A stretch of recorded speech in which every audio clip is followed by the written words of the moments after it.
It's nice to see you. We're used to doing press on a Thursday, but we're going to start speaking to you on a Wednesday. Is this just an example of maybe making some subtle changes to the players' schedule during the week?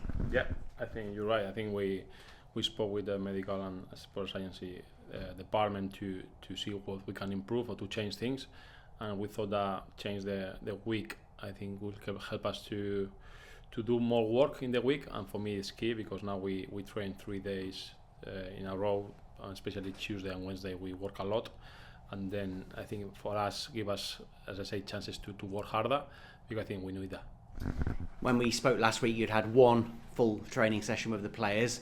What's been the outlook this week in terms of spending time on the training ground? I think you said if you could spend all day there, you would. How much work have you managed to do with the players? Yeah, it's been 2 good sessions. As for me, as I say, is the way I can share my idea, and there were 2 good sessions yesterday and today, and that's really important because I can see the progress in the sessions. It's a matter of bringing that progress to the games, because then is the most important time to show the progress. But I'm quite positive. I think it was a tough moment last weekend against Ipswich. I think it hurt us a lot. Probably stopped a little bit that change of momentum, but then we have to obviously realize that it was a really difficult opponent. Yeah, how much on Sunday did you account to the fact you were playing a Premier League side, and how much were you still ambitious and thought, especially in the first half, Rovers should have done better? Yeah, that I think you have to put in consideration. Obviously, they were a Premiership club, and you can see that they were working for a long time together, and I would say they are in a good run at the moment. But even that, I was not too happy with the performance of the team. I think we can do much better. Obviously, the most normal thing is you're going to lose, but I was not too happy with the team, and the players are the same. So it's not we are in the same pace. So it was not a good day, and doesn't matter. It was a difficult position. I think we could do better, but probably it's good for us because it's like okay, that shows us again that we are still in a bad moment, and we have to do a lot of things good to go out from there. At least one of the goals was self-inflicted. How much of you wants the players to be brave, play out from the back, try and pass it up the pitch, and how much of you sometimes must just get rid of the ball?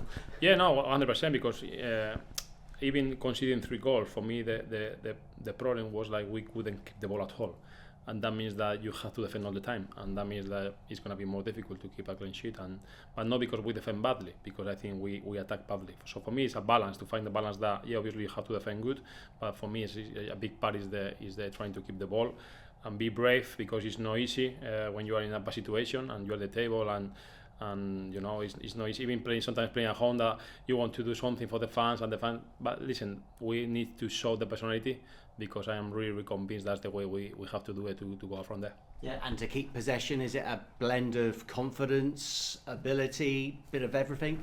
Yeah, but you know, sometimes when you talk about keeping possession, is just the fact to keep the possession. It's not that. You know, for me, keeping the possession, that means that give us better chances to control the game, better chances to attack better, and more chances to defend less time. So it's not just keeping the ball. So it's not like a possession game. No, it's not. I want to keep the ball, because I think, as I say, give us more chances to score more goals, and give us more chances to defend less time. And when you defend less time, you can defend better. And have you been at the club long enough now to start forming opinions about players' strengths and weaknesses?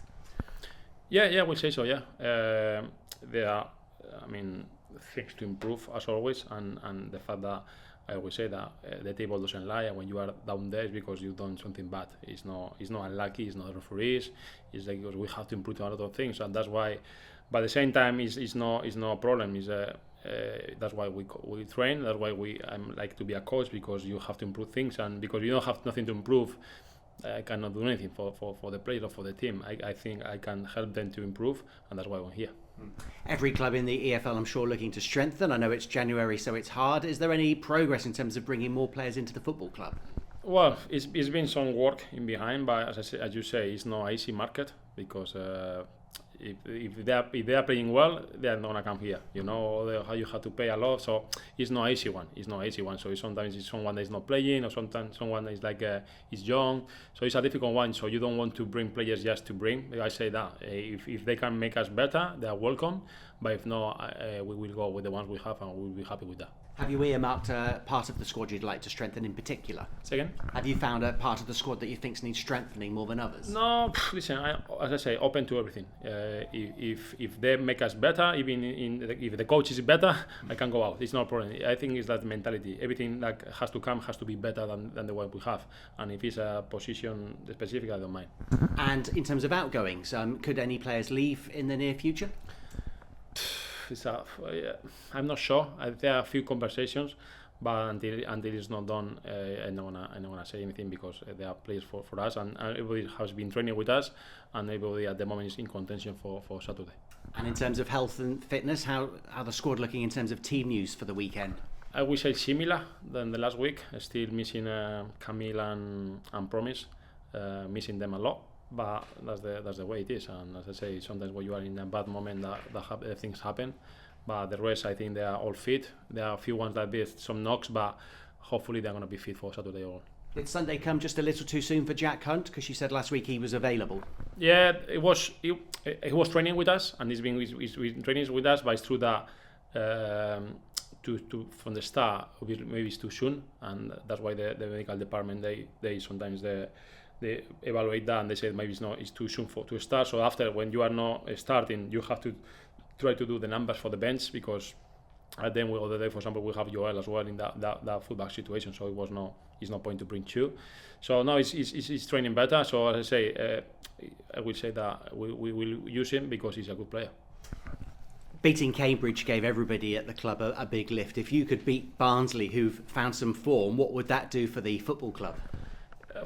Well, we need that. As I say, it's just to keep believing the things we were doing, and the best way to keep believing is about you win games. And it's going to be really difficult because similar to Leyton Orient, I think they're in a good run, and when you are in a good run, you don't need to do too many things to get the points. And at the opposite, we have to do a lot of things right. And as I say, for me, it's going to be similar to Leyton Orient in terms of we have to do a lot of things good, because when you are not in that good momentum, the unlucky moments, the referee decisions, so usually they go against you.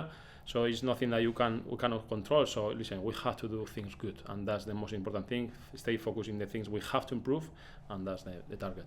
Will it be a bit strange on Saturday? Often the fans boo the opposition team, but Darryl Clark's the former Bristol Rovers manager coming back.